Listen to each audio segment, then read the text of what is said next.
Bienvenue dans Prima INSEE, seconde partie, toujours en compagnie de Diane et de Caroline. Et puis nos invités du jour qui sont Luce Leek, notre référente emploi. Et c'est pas la référente emploi qui est là aujourd'hui, c'est la référente emploi, mais aussi la formatrice, puisqu'il y a... Voilà, chargée d'enseignement à l'université avec les étudiants donc, de SRC2, Service Réseau Communication, de deuxième année de l'Université de Corse. Voilà. Et donc à côté de vous, donc Romain. Romain qui veut faire... Game designer. Game designer. Alors pour les téléspectateurs qui viennent de nous retrouver, expliquez-nous un petit peu ce que c'est que le game designer. C'est une personne qui va... c'est un chef d'orchestre. C'est comme un chef d'orchestre pour ces musiciens qui va...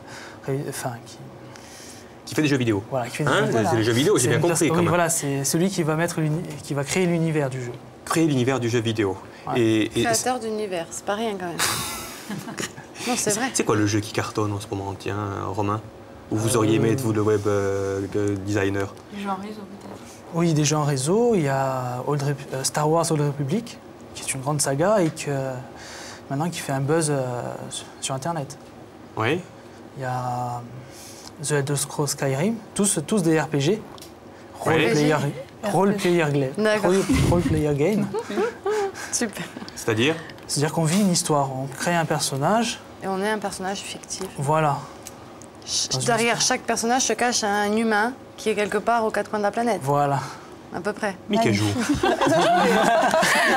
c'est Bad Girl sur Star Wars. C'est quoi votre ambition? C'est de faire des jeux de ce niveau-là? Parce que est-ce qu'en sortant, la question elle est toute simple, est-ce qu'en passant par SRC Corté, on peut arriver à faire des jeux de ce niveau-là? Il faut continuer la formation.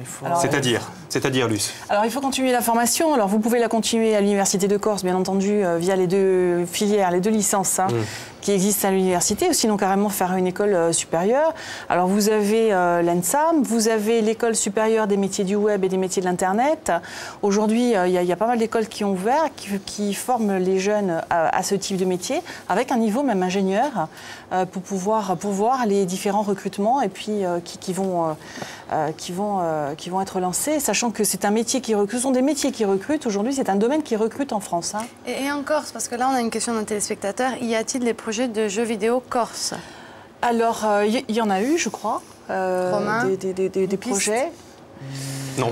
Mais toi, ton but, c'est pas justement de faire un jeu vidéo corse? Tiens, pour le coup. C'est vrai que ça me tenterait, mais je préfère partir d'abord continuer à faire ma formation. Oui, ça bosse. Voilà. Ou à l'international, bien sûr. Ou à l'international. Et ensuite, pourquoi pas essayer de... Ça marcherait, ça, un truc corse. Il y a Mafiosa qui marche, là.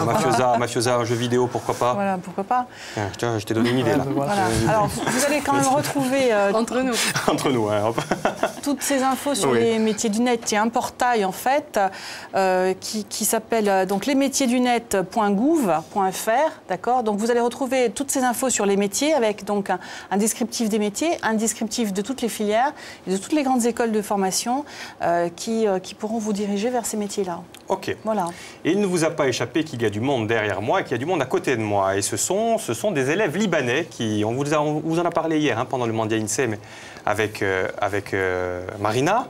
Et là, nous accueillons Corinne Voisin et ses élèves. Corinne, bonjour. Bonjour. Je suis ravi que vous soyez là. Et vous êtes avec vos élèves. Alors, vous venez de Beyrouth, au Liban. Oui. Qu'est-ce que vous faites là, Corinne? C'est une bonne question. Je suis professeur de français au Grand Lycée franco-libanais de Beyrouth depuis septembre 2011. Mais j'étais auparavant professeur au lycée de Sartène, professeur de français au lycée de Sartène. J'ai été professeur au lycée de Sartène pendant quelques années. D'accord. Et je suis sartenaise d'adoption. Donc je voulais faire découvrir une région de la Méditerranée à mes élèves libanais. Et donc vous avez choisi la Corse. Et j'ai choisi évidemment la Corse. Je vais venir à côté de vous tout à l'heure, vous allez tout nous expliquer. Vos élèves qui sont en première ES. Première ES. Il n'y a pas que des filles, mais là, pour le coup, les plus courageuses, c'est les filles. Tout à l'heure, on a vu que le plus courageux, c'était un garçon. Au Liban, c'est plutôt les filles. On va discuter avec vous, mademoiselle. En attendant, Diane, qu'est-ce qu'on fait? On va jouer. Allez. Alors, je vous emmène dans le passé. Je cherchais un beau mot, mais c'est pas grave, je vais faire basique. Je vous emmène dans le passé avec des images d'archives qui datent de début avril 1988. Je vous ramène aussi dans la saison hivernale qui pourtant semble nous avoir quittés, mais moi, elle me manque, donc on y va. Vous êtes bien la seule.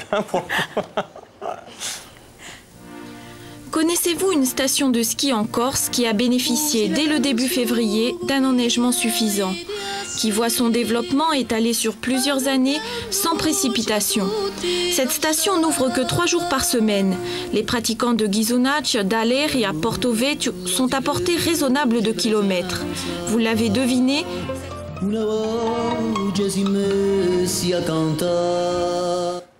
l'avez deviné, on a fait un mix. Vous l'avez deviné, quelle est cette station de ski? Voilà, si vous avez le nom de cette station, c'est pas très compliqué. C'est vrai que vous avez choisi la période pour la passer cette archive. Je sais pas, C'est je vrai la trouvais jolie. Puis en plus, l'archive elle-même était une question. Donc oui. j'en ai profité, j'ai sauté sur l'archive. Début avril 1988, c'est une archive qui nous a amenés, vous voyez, sur une route sinueuse. Mais jusqu'à quelle station de ski? Si vous la connaissez, Agonici de Neso Sigur, eh bien, ci chiamate a Zabed 0800 000 900. C'est un numéro vert, donc ça ne coûte rien. Vous nous rejoignez et vous gagnerez, bien sûr, je vais vous parler de Féli, parce que vous allez gagner un kit Féli. C'est-à-dire que, voilà, Féli arrive.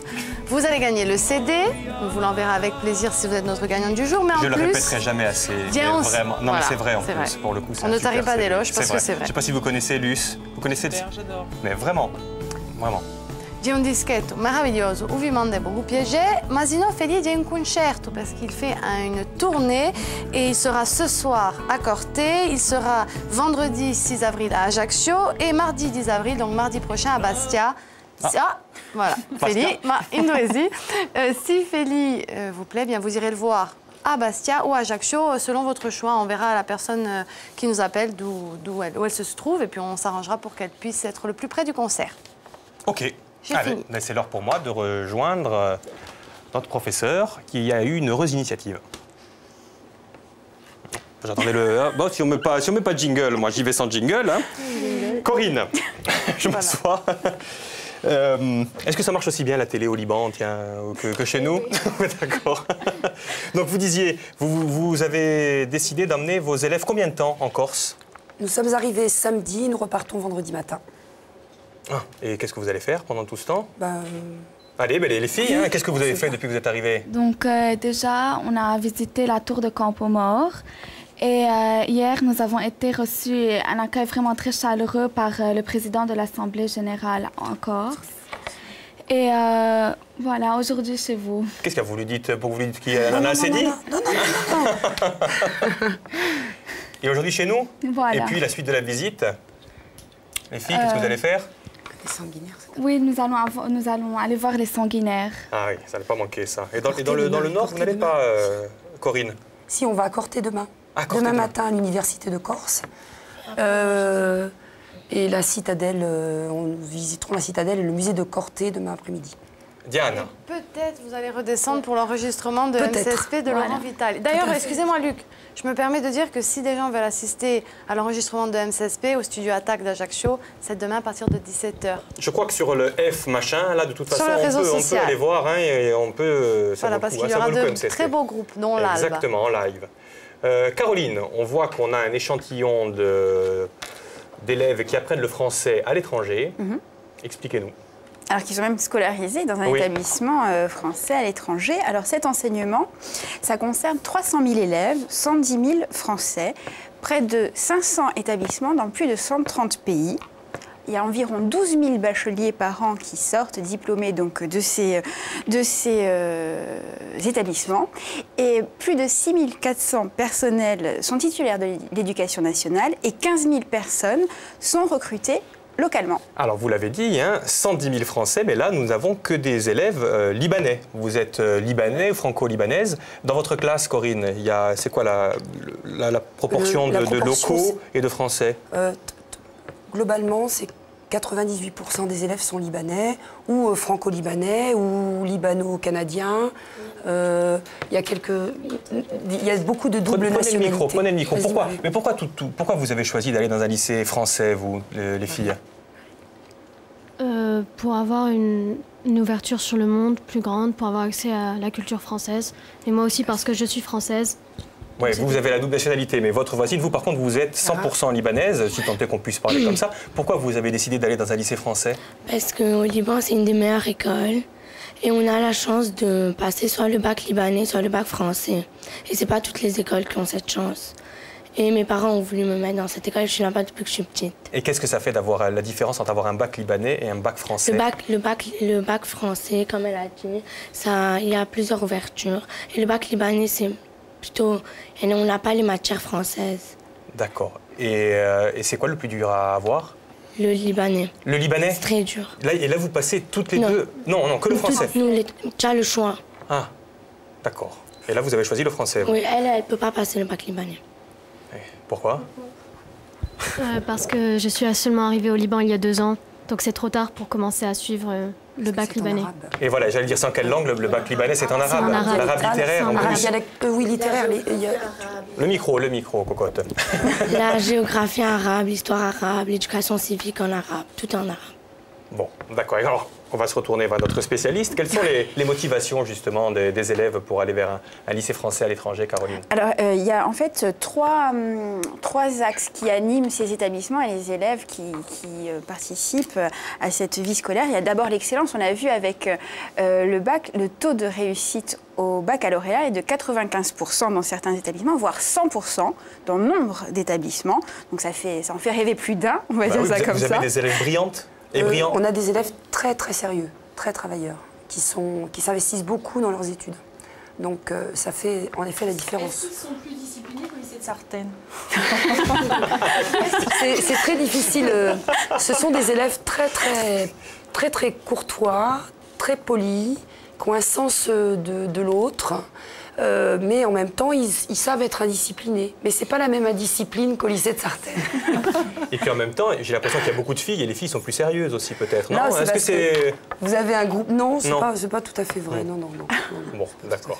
Donc on a vu l'excellence. Donc on a vu l'excellence, mais également le partage, c'est se confronter avec des cultures différentes.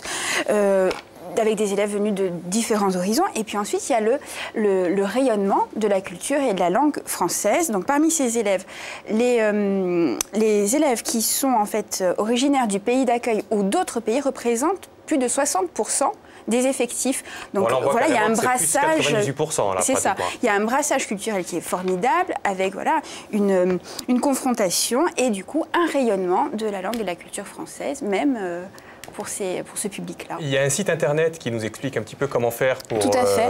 C'est le www.aef.fr. Voilà, ça s'affiche. C'est l'agence pour l'enseignement français à l'étranger qui propose donc tous les bons plans, mais également des offres d'emploi pour ceux qui seraient tentés pour une expérience à l'étranger. Et également, on en avait parlé il y a quelques émissions de cela, le service civique volontaire, c'est pour ceux qui veulent partir en volontariat dans ces établissements. Il y a quelques missions par an qui peuvent faire profiter, voilà. Et une mission, on peut voir ce que ça donne de temps en temps? Qu'est-ce que vous voulez nous montrer une vidéo, non, je crois? Pas du tout, c'était pas pour ça. Mais je peux, comme vous voulez. Ben, comme vous voulez. Bon, bah alors on regarde, parce que forcément, quand on parle éducation, étranger, échange, voilà qu'on pense ici en France. J'avais sans doute raté plein de trucs. Je suis français, espagnol, anglais, danois. Je suis comme l'Europe, je suis tout ça. Je suis un vrai bordel. Any other questions? Vous allez voir, le bâtiment est un peu austère, mais il y a une super ambiance. Ouais. Ça, c'était pour Erasmus, ça c'est l'âge d'après. Erasmus, ça c'est l'étape quand vous allez partir, parce que j'imagine que vous voulez partir du Liban, ou pas d'ailleurs, après votre bac. Oui? Toutes les trois? Non, moi je compte rester au Liban. Le micro, je sais que c'est pas pratique. Hein. Moi je compte rester au Liban, je pense. Ah, voilà. D'accord. Et vous voulez partir, vous voulez profiter de la France d'ailleurs ou... Non, je vais aller à Londres. À Londres? D'accord. Et vous? Juste rentrer en France. Juste rentrer en France. Dites-moi, les filles, avant qu'on retourne avec Caroline, c'est quoi les points communs entre le Liban et la Corse? Puisque vous connaissez pas, ça y est, vous êtes incollables. Hein, vous avez vu le président de l'Assemblée de Corse, la télé. Sur le point de vue géographique, déjà, c'est à peu près la même chose. La mer Méditerranée et puis le relief montagneux, ça ressemble énormément au Liban. Ensuite, pour ma part, moi, j'ai trouvé vraiment qu'ici, on retrouve l'ambiance, l'ambiance familiale un peu qu'on a aussi au Liban. C'est comme on est tous une grande famille. Et j'ai trouvé qu'en Corse aussi, c'est un peu la même chose. Et c'est ça le but de ce voyage, c'est ça, c'est quoi le but de ce voyage? Simplement déguiser la curiosité? Il n'y avait pas un objectif comparatif c'était plutôt une découverte. Bon, déjà, c'est aussi, comme vous l'avez dit, la maîtrise, enfin l'ouverture à la langue française. Donc, on est dans une région française qui a un statut particulier. Donc, les élèves ont pu découvrir ce statut particulier. Tout en voyant une île de la Méditerranée, quand même une île incontournable en Méditerranée, je crois. Oui, voilà. oui. Donc c'était un peu ça l'objectif. Et ensuite, en effet, on a fait des pôles, la découverte du littoral, les institutions de la Corse. Mais il n'y a pas un objectif pédagogique à proprement parler, en fait. Il n'y a pas une volonté d'arriver à une conclusion, je dirais. Non, c'est une découverte. Et avec plusieurs aspects, plusieurs pôles qui ont été privilégiés.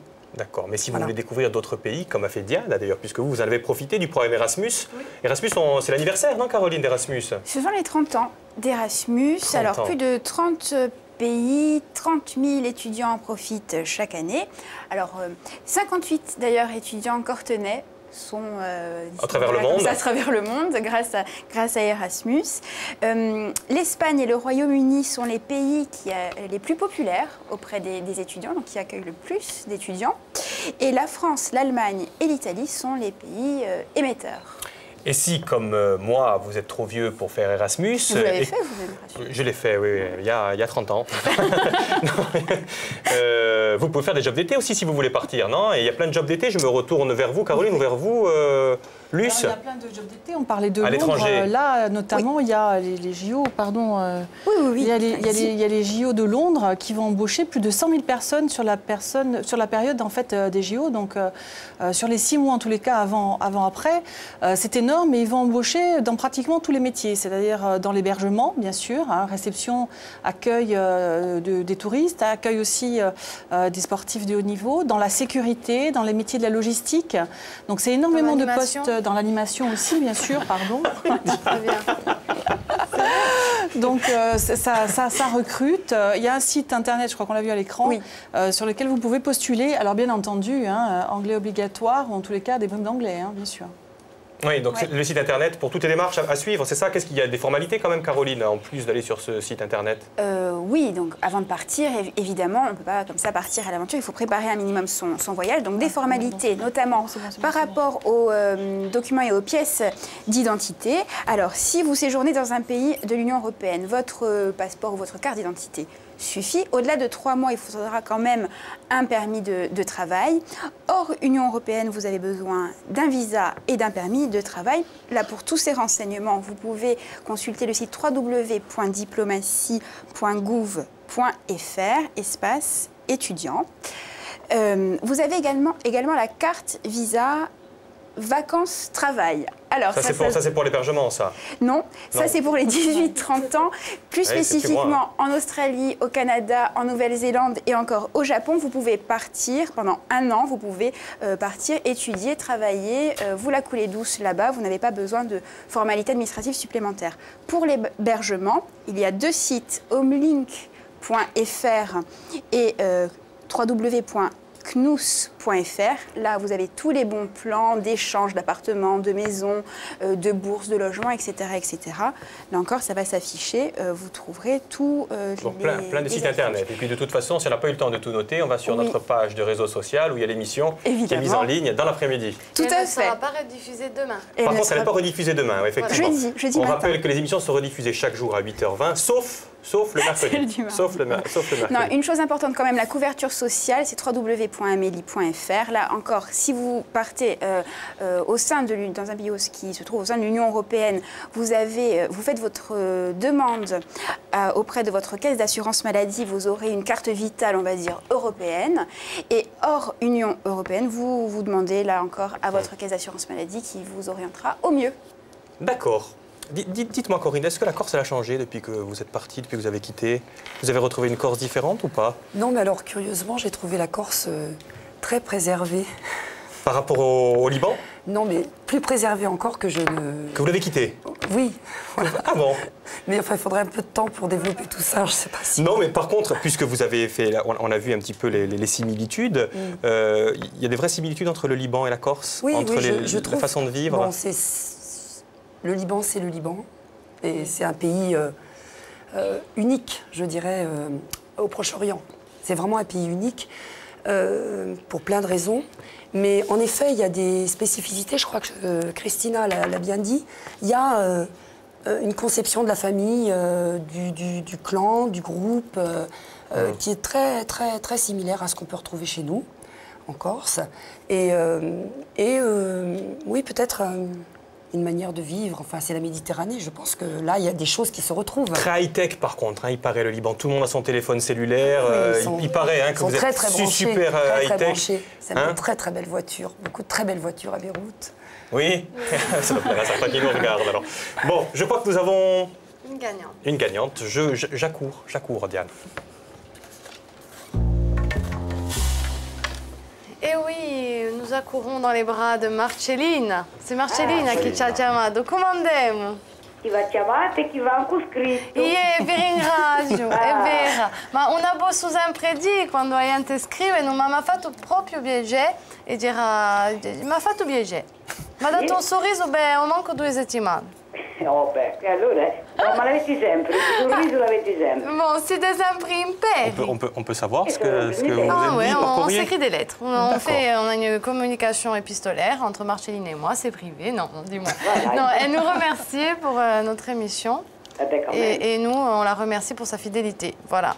Eh beh, va Giulietta a Baroluccia, eh? A Tango. Ma ti messo in un sacco. E tenga a ostra. Ecco.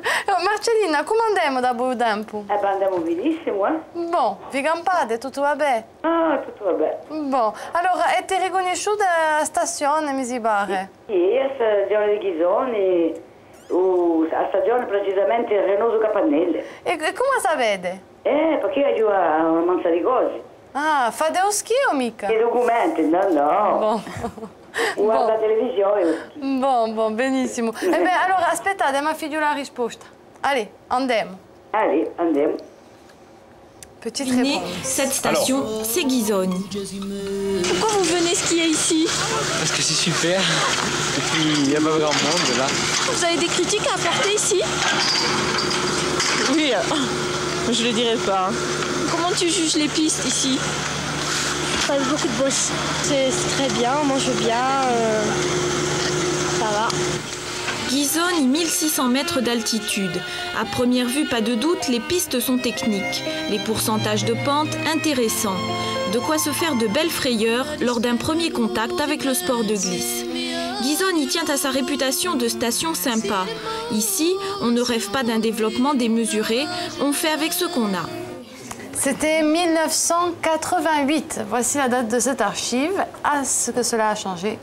Eh bien, écoutez, hein, c'est le 8 qui porte bonheur. Hein. Bon, c'est votre numéro fétiche? 7 et 8, oui. Bon, alors attendez, 8? Ah non, c'est le 6 avril que Feli est à Ajaccio. Je sais. C'est pas grave.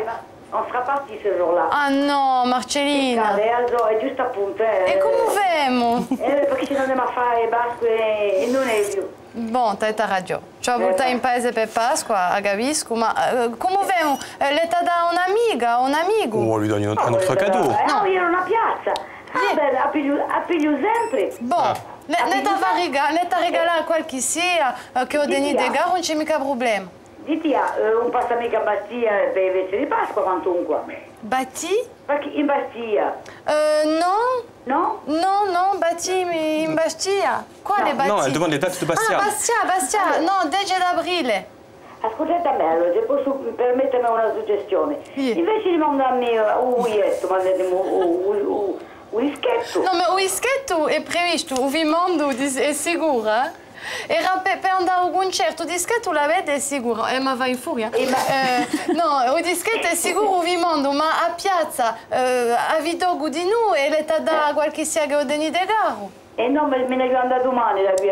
Allora vicciamo da qui a poco, così ci conosciamo. Sinon, mi mandate in Bastiglia, mi mandate in Dupodio. No, ma ascoltate, facciamo dopo perché tanto non c'è mica a voilà. Facciamo dopo un dischetto di Feli e poi un concerto c'è andando, sono sicura c'è droit a una soluzione. On peut vous laisser toutes les deux. No, sapete, l'emissione è pronta, dunque. No, ma Marcellina, vi ringraziamo assai. Io di nuovo vi ringrazio. E felicitazioni. Di nuovo. Tanti baci, Au revoir, Marcellina. Après. C'est très sympa en tout cas. Bien sûr. Allez, vous l'appelez tout à l'heure, hein? Oui, d'accord. C'est mon ami. J'ai bien compris. Allez, on va voir ce qu'il faudrait voir ce soir sur Viasté, là, si j'étais à votre place.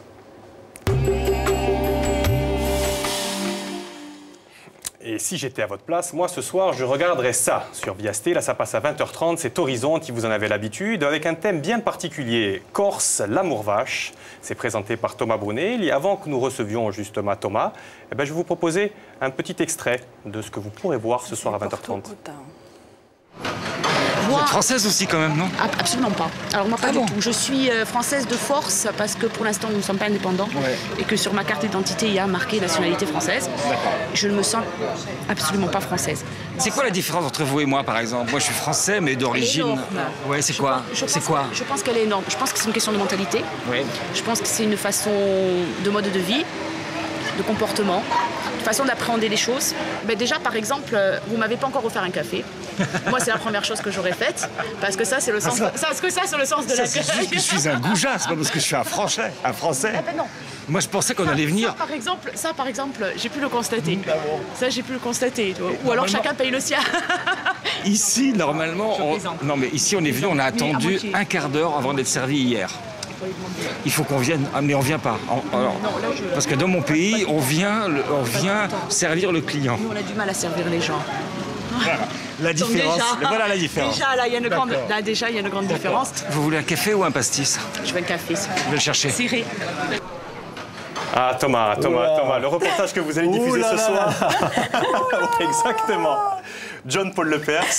Dans son style, inimitable. C'est quoi ce documentaire? C'est provoque.